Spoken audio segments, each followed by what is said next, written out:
और अब सत्ता में हम आपको एक ऐसी घड़ी दिखाने जा रहे हैं जिसे मध्य प्रदेश के उज्जैन में एक 80 फीट ऊंचे टावर पर लगाया गया है। और आज प्रधानमंत्री मोदी ने इस घड़ी का उद्घाटन भी किया है।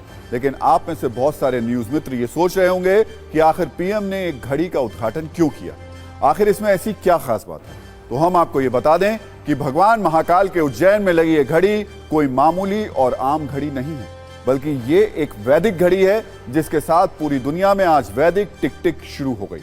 यानी इस खबर को देखकर आज सनातन धर्म से जुड़े करोड़ों लोगों को सुखद एहसास होगा। सबसे बड़ी बात यह कि यह विश्व की पहली वैदिक घड़ी है जिसे उज्जैन में स्थापित किया गया है। यह घड़ी पुराने समय में जैसे काल और समय की गणना होती थी उसी आधार पर चलेगी। लेकिन अब हम आपको जो बताने जा रहे हैं उसे सुनकर आपको अंदाजा हो जाएगा कि आखिर यह वैदिक घड़ी क्यों सबसे खास है। यह एक ऐसी वैदिक घड़ी है जिसमें 24 नहीं बल्कि 30 घंटे का एक दिन होगा। यह एक ऐसी वैदिक घड़ी है जिसमें 1 घंटे में 60 नहीं बल्कि सिर्फ 48 मिनट ही होंगे। यह एक ऐसी वैदिक घड़ी है जो समय के साथ पंचांग, मुहूर्त और योग के बारे में भी जानकारी देगी। यानी एक ऐसी वैदिक घड़ी जिसमें पूरी दुनिया में सनातन का समय प्रसारित और प्रचारित होगा। इस वैदिक घड़ी को उज्जैन की जीवाजी राव वेधशाला में 80 फीट ऊंचे एक टावर पर लगाया गया है, जिसका आज पीएम ने उद्घाटन किया। और इस घड़ी का पूरा नाम विक्रमादित्य वैदिक घड़ी, यानी इसका नाम राजा विक्रमादित्य के नाम पर रखा गया है। आमतौर पर कोई घड़ी आपको वक्त बताती है, तापमान की जानकारी देती है या फिर आपके स्वास्थ्य से संबंधित कोई जरूरी जानकारी दिखाती है। लेकिन यह कोई मामूली घड़ी नहीं है। इस घड़ी पर आपको क्या क्या दिखेगा ये जानकर आप चौंक जाएंगे। ये घड़ी विक्रम संवत पंचांग के बारे में आपको जानकारी देगी। इसमें 30 मुहूर्त के बारे में जानकारी दी जाएगी। इस वैदिक घड़ी के जरिए शुभ योग के बारे में भी पता चलेगा। भद्राकाल, चंद्रमा की स्थिति और नक्षत्र के बारे में भी ये वैदिक घड़ी जानकारी देगी। इसके अलावा चौघड़िया और सूर्योदय और सूर्यास्त का समय भी इस वैदिक घड़ी में आएगा। साथ ही सूर्य ग्रहण और चंद्र ग्रहण के बारे में भी पूरी जानकारी मिलेगी। वैदिक घड़ी दुनिया की पहली ऐसी घड़ी है जो डिजिटल होगी और भारतीय काल गणना, वैदिक समय और इंडियन स्टैंडर्ड टाइम के साथ साथ ग्रीनिच मीन टाइम के बारे में भी बताएगी। इस खबर पर हम आगे सत्ता की कुछ और दिलचस्प कुंजी खोलेंगे, लेकिन पहले आपको इस पर 80 सेकंड की एक रिपोर्टर रील दिखा देते हैं।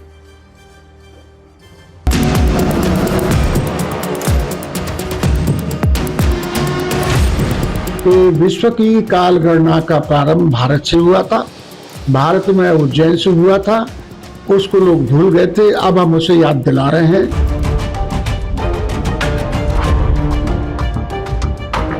कि भारतीय काल गणना की जो पारंपरिक पद्धति है उसके आधार पर इसको नियोजित किया गया है।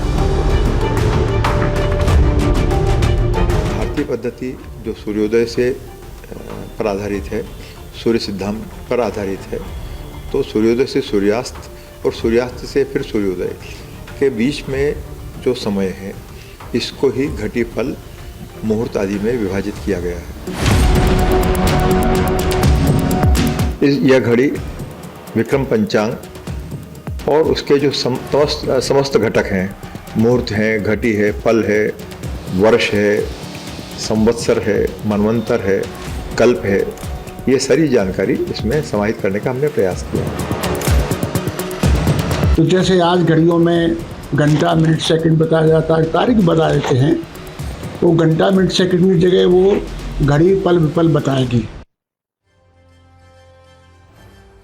उज्जैन की इस वैदिक घड़ी को लेकर एक खास बात और है कि इसके जरिए दुनिया के लोगों को सनातन के समय का पता चलेगा और वैदिक काल की जानकारी भी होगी। इस वैदिक घड़ी में वैदिक काल गणना के आधार पर अलग अलग मुहूर्त पता चलेंगे।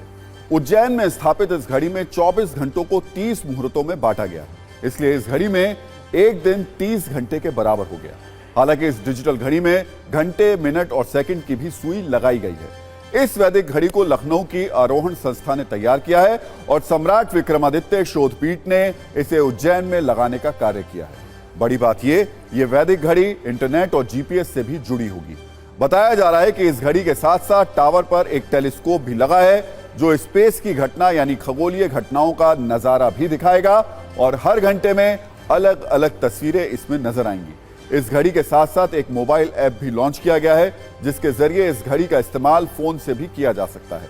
यानी ये अपने आप में एक इतिहास है जिसे मध्य प्रदेश के उज्जैन में बनाया गया है और पूरी दुनिया इस खास पल की गवाह बन रही है। लेकिन हमारे बहुत सारे न्यूज मित्रों के मन में एक सवाल यह भी होगा कि जब इस वैदिक घड़ी को लखनऊ की संस्था ने तैयार किया है तो इसे मध्य प्रदेश के उज्जैन में क्यों स्थापित किया गया? तो इसका जवाब भी बहुत दिलचस्प है। इस पर हम उज्जैन की आध्यात्मिक कुंजी भी खोलते हैं आपके सामने। दरअसल उज्जैन में भगवान महाकालेश्वर का धाम है जो 12 ज्योतिर्लिंगों में से एक है। मध्य प्रदेश का उज्जैन वो शहर है जिसे वैदिक काल में काल गणना का केंद्र माना जाता है। उज्जैन से ही कर्क रेखा भी होकर गुजरती है और उज्जैन को ही मंगल ग्रह का जन्म स्थान भी माना जाता है। ऐसी मान्यता है कि जिस विक्रम संवत पंचांग के आधार पर इस घड़ी को तैयार किया गया है उसकी शुरुआत उज्जैन से ही हुई थी। आज हमने अपने सभी न्यूज मित्रों के लिए विक्रम संवत पर भी सत्ता की एक कुंजी तैयार की है।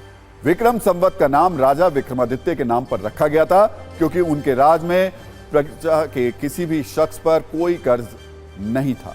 उस समय जो राजा अपनी प्रजा का पूरा कर्ज माफ कर देता था उसके नाम से ही संवत प्रचलित हो जाता था। आप तौर पर हम सब 1 जनवरी को नववर्ष मनाते हैं, एक दूसरे को न्यू ईयर की बधाई देते हैं, लेकिन असल में हिंदू कैलेंडर की शुरुआत विक्रम संवत से ही होती है। विक्रम संवत अंग्रेजी कैलेंडर से 57 वर्ष आगे चलता है, यानी इस वक्त 2024 चल रहा है, लेकिन विक्रम संवत के मुताबिक ये 2081 है। हिंदू कैलेंडर में भी 12 महीने होते हैं, लेकिन पहले महीने का नाम चैत्र और आखिरी महीने का नाम फागुन होता है।